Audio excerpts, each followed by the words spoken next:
Man, it really does look like they put a lot of effort into this guy. Looking pretty beastly. Let's check him out. Let the lesson begin. What's up guys, Akariss here, bringing you another Fire Emblem Heroes video. Today's video, as you no doubt can guess from the title and the art presented in front of me, is Bertram, the latest Grand Hero battle.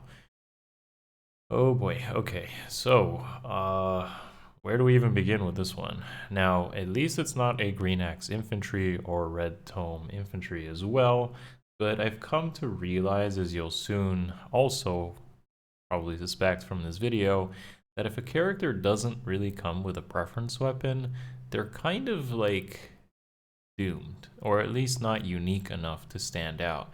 Because the only thing that makes a character stand out besides their stats, which becomes pretty irrelevant over time, is the weapons and the effects that they have in them. I want to make like a grander video, probably before book 6 comes out, as to theorize how you can like solve this problem. But as with all analysis videos, I'll give my best attempt here to potentially make Bertram stand out. But yeah, he's for you guys that want to invest in your favorites, and honestly, he's not going to be an ideal investment for pretty much anyone else. But he's new, so let's take a look at him and see where he stands. I'm going to begin this video by asking you to smash the like button and sub, because that's important and it gets this video out there. Now, we'll actually take a look at the art, just so you can actually appreciate, at least in my opinion, how much effort they put into this guy. Like, it's crazy that they commission art like this, and he probably has good voice talent as well. And yeah, he's just like, where's that sword? That's not an instant sword. That's definitely not an instant sword. So I feel like something's probably lacking, like in the development team. I don't know. It feels a bit weird. Anyways, let's like talk about where he stands. So I think the biggest comparison is to look at what's already in the game as a Red Sword Cav and see where he stands. Funny enough, there hasn't really been many Red Sword Cavs given to us, at least in the 3-4 star GHB and 4-star seasonal. As you can see, like the latest one is probably Valentine's Conrad from like years ago, or Kempf. So that's like, at least in terms of like freebies, it's not bad. And he has like the stats to make up for it. He's almost 13 stats ahead of anyone else. Now, I would argue that it doesn't really matter, especially when you consider like Resplendent Elwood with like catches up pretty close. He's like, Resplendent Elwood still has more stats because of Blazing Durandal effectively giving 17 stats on initiation. So it kind of sucks there. And then somebody more recent like Ares, of course, has like a pretty solid weapon refine. Kempf has that flash effect, which is really good. Kane has a Brave with the condition of other calves. We're not even going to talk about Seth or Stall. But Xander can work too. So as you can see, the other like Red Sword freebies aren't actually too bad, and they kind of can stand out in their own respect in one way or another. Minus Valentine's Conrad, which, yeah, he's a bit outdated. Another thing we can also look at is the premium Red Sword Cavalry units, which actually are really legit, and he's just gonna be replaced by, like, if you have these even at like single merges, like they're gonna be better, most of them anyways. For example, Regan on offense, who's a freebie, is 1,000 times percent better than Bertram in pretty much every way, so you wouldn't use him there. Maybe in light season, I guess, or if you don't use Regan. Legendary Sigurd on defense is better in every case, probably even off season, which I would not recommend. Then you got stuff like Selef, of course, is a legendary, pretty good on enemy phase, and OG Sigurd is still actually pretty good. I've used him on defense quite a bit. Horse Crom is also pretty solid with a decent weapon, impact effect, and effective against dragons. Sword Heart I've seen a few times as well with a Brave effect.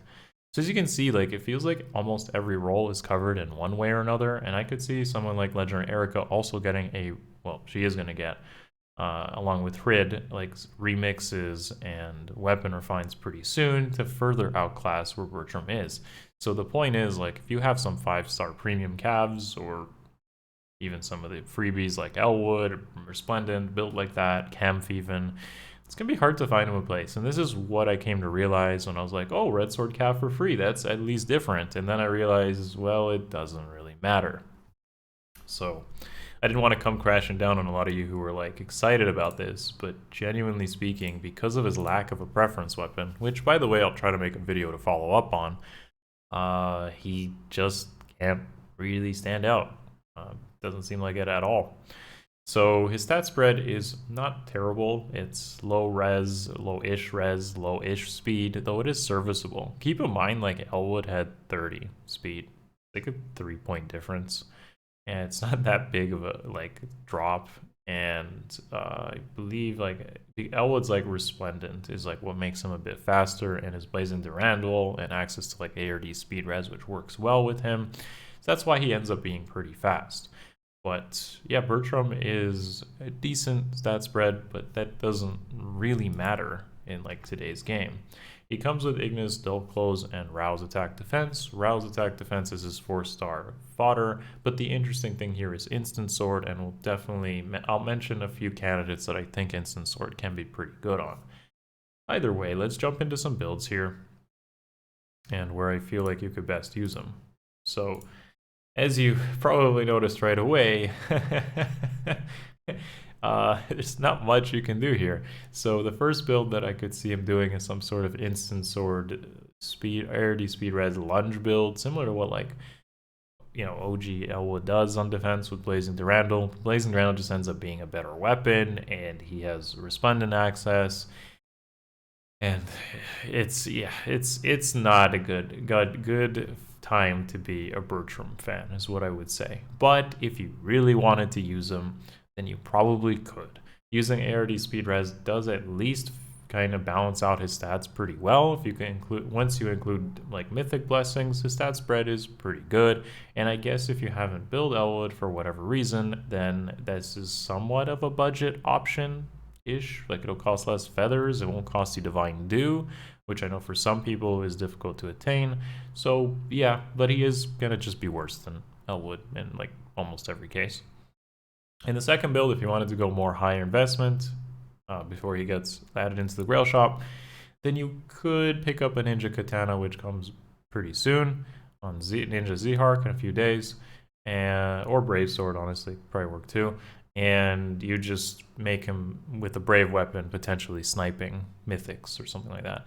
Unfortunately, because of save balls, this will be pretty unrealistic and likely not that effective, but it is something to consider, I guess. Someone like Swordheart probably just does it better, so I'm not totally convinced on that build, but again, you gotta try to make something work here, right? Finally, probably the best use case of him, I feel, because of his stat spread, is some sort of enemy phase melee tank build. And what that means is like combine him with a far save tank, like Legendary Tiki, for example, and he takes the front line. And if you give him like stance 3, trace, joint drive, and like quick riposte, you might not even need quick riposte, but I feel like it's a pretty solid option with the new weapon that comes from Tanith, where you get like some defense and such. You could also use like Barrier Blade, but the defense ends up being pretty well. You could use Bonfire or Ignis, but I feel like Ruptured Sky would be ideal there. That I think is probably his best build and best use case actually. So using his stat spread, making him just like a forward tank, and as someone who's using Astrid in this role, Trace is really good. Like, it really lets you set up in good positions, and I could see a Cav like Bertram actually doing that pretty well. So if you ask me, the best place for him is probably air offense as some sort of melee tank supported by far save units. I think that would be the best way to use him, and if you are a Bertram fan, that's probably what you want to opt for. Finally, we have one final build on defense that I could see working, which is literally combine the impact effect of Instant Sword with the Wind Sweep effect and the B skill, Fatal Smoke as an investment, stack his attack and speed, and just really annoy everyone, all save balls, all units, and that's about as good as it gets. Remember, this is just a single hit though, because Wind Sweep denies your second hit. So like, again, effectively, it's not amazing, but I could see it working because you could just have a lot of bulk and a lot of pressure that some tanks or units are just not going to have a fun time dealing with. final type of build on defense. Anyways, the instant sword candidates that I feel best use that weapon are honestly the dancers. And Lenai not included here, but she probably would be good with it too, is Olivia and Sylvia, in different roles, mind you. So dancers should be used in a way that do provide some pressure in some way, and giving them an impact weapon is a decent way to do this. Believe it or not, like the support swords, Geishin and Katamatsu, are still seasonal locked and there's no access to them in the permanent pool. Therefore, Instant Sword is actually a pretty solid sword to consider giving them. I've used Armor Smasher and that ends up being pretty good too, but Instant Sword is solid because it does give you extra attack, defense, and that impact effect, which frees up their A slot to not have to use impact and use more preferable skills such as Fort Defense Res to dodge Mila in Olivia's case, and believe it or not, a R-Dual Infantry 4 in Sylvia is her best A slot because it gives you HP to dodge Fjorm and gives you stats. So believe it or not, that is her best A skill, in my opinion, for anti-Fjorm shenanigans. When you include the Mythic Blessings, you will dodge most Fjorms with Sylvia in this respect. So, and depending on Mythics, you may offer something like Ignis, of course, on Sylvia over Glacies. Balancing her defense and res is actually really good in Anima season because she will survive Regan. And if she survives Regan, she can pressure pretty hard, set up Wings of Mercy chains on something else. That's the beauty of the impact weapon. And in both cases, they can kind of activate some infantry pulse on your team, synergy with Cyros or Thrasier, which again gives you red, blue, green coverage. I've used them on defense quite a bit, both of them, both Olivia and Sylvia, and they're still relevant. So I would highly recommend something like Instant Sword on them, alternatively Armor Smasher. I've looked through the rest of the cast and I don't really feel there's too much place for Instant Sword on anyone else. So if there's somewhere you can give it to, it's likely to be the dancers. Okay guys, so that pretty much covers my short and sweet Bertram analysis, a little bit of Instant Sword trivia, I suppose. And yeah, let me know what you guys think of Bertram in the comments below. Again, like I said a few times in the video, I want to theorize a solution to this preference-less weapon system. I do have something in mind that I could share with you guys, hopefully before Book 6 begins. So expect a sort of video on that. It should be fun. And yeah, let me know what you think. Smash the like button and sub. Seriously, it helps. And I will see you guys soon. If you love me or you love the content I do, consider the Patreon in the description below. Seriously, you guys mean a lot. Thank you. See you in the next one. Peace.